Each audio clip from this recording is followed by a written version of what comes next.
I'd like to ask unanimous consent that I submit for the record a letter from American Land Rights and any attached material submitted by borrowers whose loans have been transferred into one of these LLCs, a letter from Merlolo and Gold LLP, and a letter from Tom Carson, doctor of appraising, really.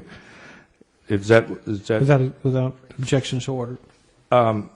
You know, Mr. Edwards, did you go to, or did anybody go to any of these specific borrowers and say, if you can come up with 8% of what this is, what the loan is, we will give you a loan for the remainder of it. We will be a partner with you at 60%, and we will give you 7 to 10 years to do this, and it'll be at no interest, and there will be no recourse to you. Did you give any of those borrowers that opportunity?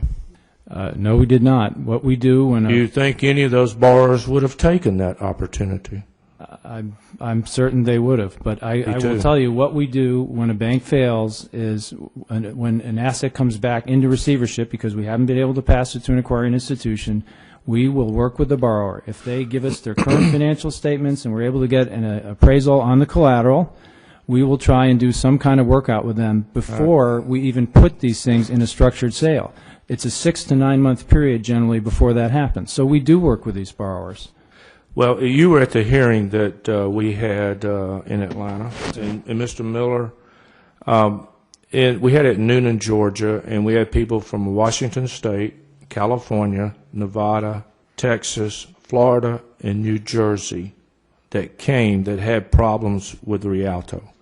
Not one other mention of Starwood, Foursquare, Colony, anybody else. These people traveled on their own dime to come to that hearing. And that, I mean, you know, that's just one side of the story, and I can't wait to get yours on some of these other things. But that's a problem when you've got people traveling across the country just to come to a hearing that they're not even going to get to testify in.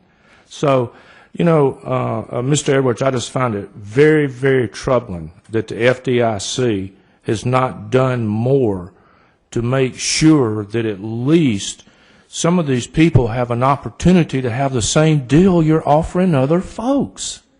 That just makes sense. And with that, I yield back. Thank the gentleman.